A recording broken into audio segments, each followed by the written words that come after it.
Bem-vindos a mais um Deep Dive. Hoje a gente vai se aprofundar em um dos questionamentos mais antigos e profundos da humanidade, o conceito de Deus. É isso aí. Vamos mergulhar no artigo Deus do blog Hogs e Tiwa para entender como diferentes culturas e religiões enxergam esse ser supremo. E aí a gente vai, claro, analisar os argumentos filosóficos a favor e contra a existência de Deus, né? Exatamente. Legal. O artigo já começa definindo Deus de forma bem direta, né? O ser supremo, o criador de tudo. E ele destaca como as religiões monoteístas, aquelas que acreditam em um único Deus, atribuem a ele características como infinitude, imutabilidade, eternidade, bondade, conhecimento e poder. Nossa, quanta coisa! Quais desses atributos você acha que mais intrigam as pessoas e por quê?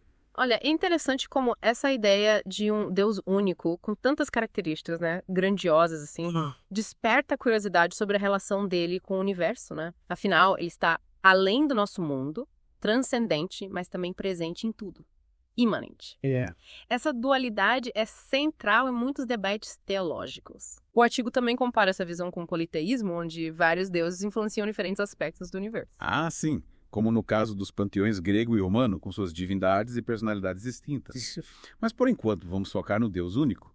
O artigo explora como esse conceito se manifesta em várias religiões, começando pelo judaísmo. Exatamente. No judaísmo, Deus ou Jeová é visto como um Deus pessoal, um rei, juiz e pastor. Ele tem uma relação direta com a humanidade que, segundo a crença, foi criada à sua imagem e semelhança. Interessante. Esse conceito da imagem e semelhança é fundamental para a compreensão judaica da dignidade e responsabilidade humana. Sim, faz sentido.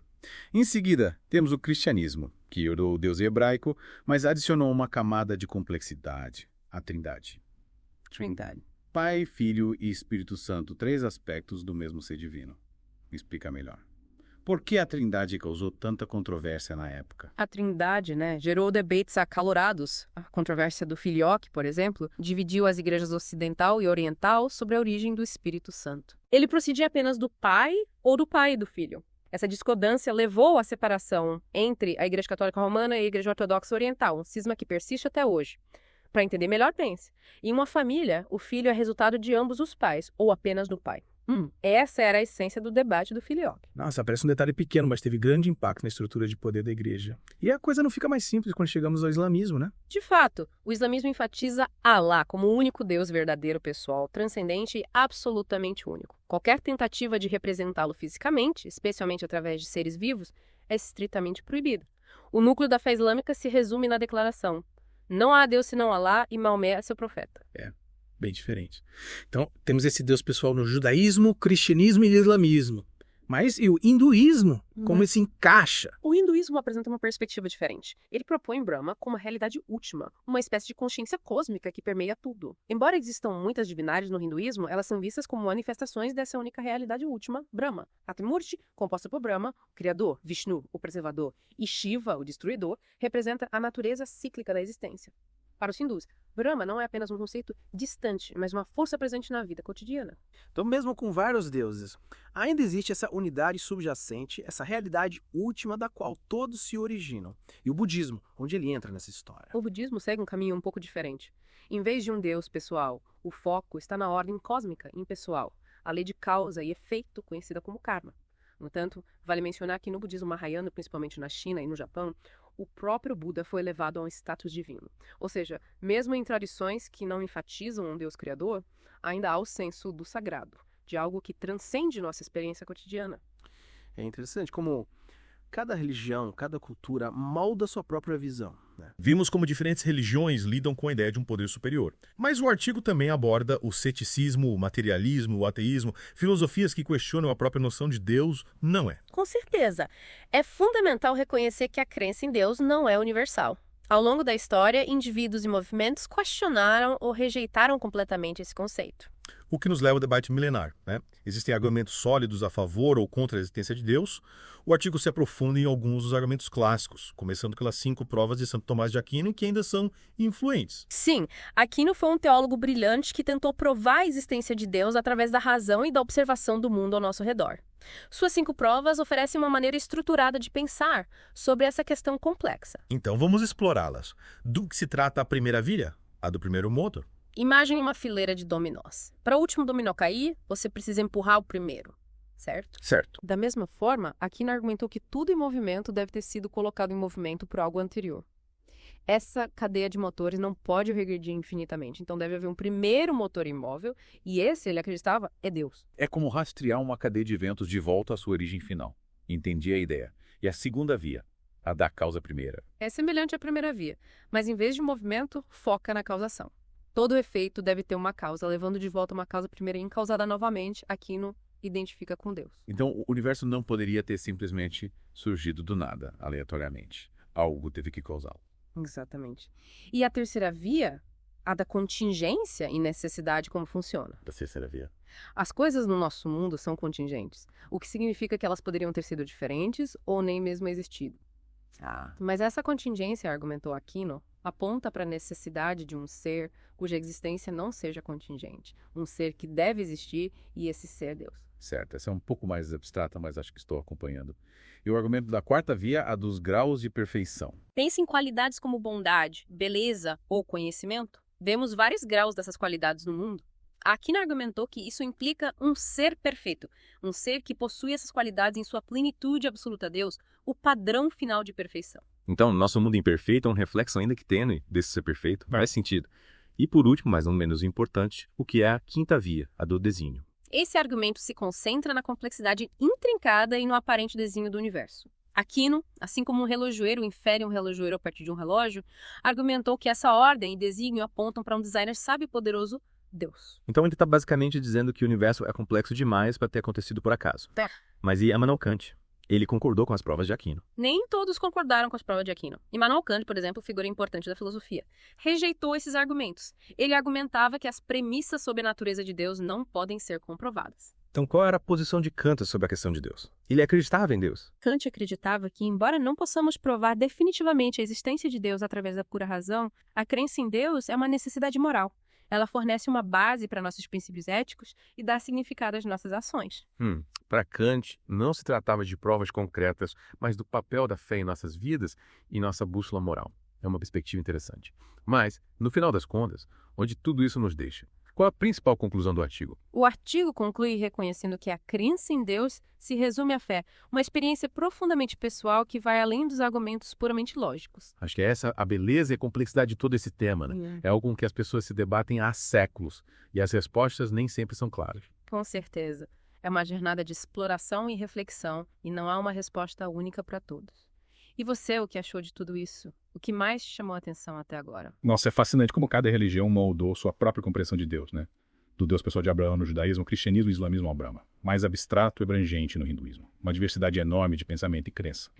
E mesmo em tradições como o budismo, onde o foco não está em um Deus criador, ainda existe esse profundo senso do sagrado, né? De uma ordem cósmica que transcende nossas vidas individuais. É uma prova da capacidade humana de se maravilhar, né? E do desejo profundo de se conectar com algo maior que nós mesmos.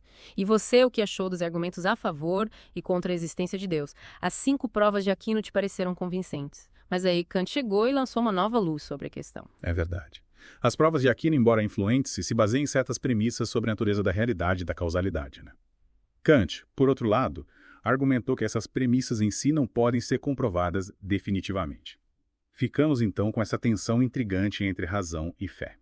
Podemos realmente provar a existência de Deus ou, em última análise, tudo se resume a um salto de fé? Essa é a questão, né? Que tem intrigado teólogos e filósofos por séculos. E acho que o artigo faz um ótimo trabalho ao destacar as complexidades desse debate. Não há uma resposta fácil, nenhuma fórmula única para chegar a uma conclusão definitiva. O que realmente importa é a busca por essa resposta, a jornada em si. E essa jornada nos leva através da história, da filosofia, da experiência pessoal. É como se tivéssemos aberto uma porta para uma biblioteca, sabe? Cheia de incontáveis livros sobre esse único assunto. Deus. Tanta coisa para descobrir, tantas vozes diferentes para ouvir. Exatamente. E a melhor parte é que você escolhe seu próprio caminho através dessa biblioteca. Que aspectos de Deus te intrigam mais? Que perguntas você ainda tem?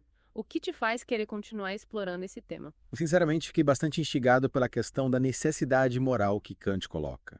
Se não podemos comprovar a existência de Deus pela razão, por que essa crença seria moralmente necessária? O que isso significa na prática? Uma pergunta excelente, que nos leva ao cerne da ética e do significado da vida. Para Kant, a crença em Deus é o que fundamenta nossos valores morais. Como justiça, bondade e compaixão. Sem essa base, a moralidade se torna subjetiva, relativa e, em última análise, frágil. A necessidade moral da crença em Deus, para Kant, é o que garante a ordem moral do universo. Mas será que essa necessidade moral implica necessariamente na existência de um Deus como descrito pelas religiões? Ou seria possível encontrar essa base moral em outros sistemas de pensamento, como o humanismo, por exemplo? Essa é a grande questão. O debate entre a moralidade baseada na religião e a moralidade secular continua vivo e relevante. O humanismo, por exemplo, busca fundamentar a ética nos valores humanos, como a razão, a compaixão, a busca pela felicidade. Seus defensores argumentam que é possível construir uma sociedade justa e ética sem a necessidade de um Deus transcendente. Então temos diferentes caminhos para a moralidade, o religioso e o secular, e cada um com suas próprias complexidades. Exatamente. E essa pluralidade de visões é fundamental para o debate sobre a ética e o significado da vida. O importante é que você continue a questionar, a buscar respostas e a construir sua própria bússola moral. Refletir sobre essas questões nos leva a um nível de consciência muito mais profundo sobre nós mesmos e o mundo ao nosso redor. Afinal, a busca por Deus, ou pela essência da moralidade, é, no fundo, uma busca pelo nosso próprio lugar no universo, né? Perfeito. E essa busca, por si só, já é transformadora. É um processo de autoconhecimento, de questionamento dos próprios valores, de amadurecimento. Seja qual for o caminho que você escolher, o importante é que essa jornada seja significativa para você. É verdade. E essa busca, ela nos leva de volta àquela frase do Sócrates, né? A vida sem reflexão não vale a pena ser vivida. A gente tem que continuar questionando, buscando entender, mesmo que as respostas sejam complexas e às vezes até nos escapam. Com certeza. E não há problema nenhum em não ter todas as respostas. Na verdade, abraçar a incerteza e se abrir para diferentes perspectivas pode ser incrivelmente enriquecedor. Afinal, a busca por Deus ou pela compreensão da moralidade não precisa ser uma corrida por respostas definitivas, mas uma jornada de descobertas e aprendizado. E como em toda jornada, o importante é o caminho percorrido, né? As paisagens que a gente encontra, as reflexões que a gente faz ao longo do percurso. Quem sabe as descobertas mais importantes aconteçam justamente nesse processo de busca, né? Enquanto a gente luta com essas questões profundas e desafia as nossas próprias crenças. Exatamente.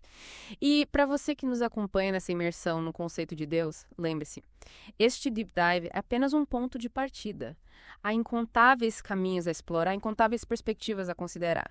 E, como ouvimos, essa exploração pode te levar por caminhos inesperados, desde a análise das diferentes religiões até o questionamento da própria natureza da moralidade. E no fim das contas, talvez a pergunta mais importante não seja Deus existe, mas sim, qual o impacto da ideia de Deus, seja você crente ou não, na sua forma de enxergar o mundo e o seu lugar nele? Essa é a pergunta que fica.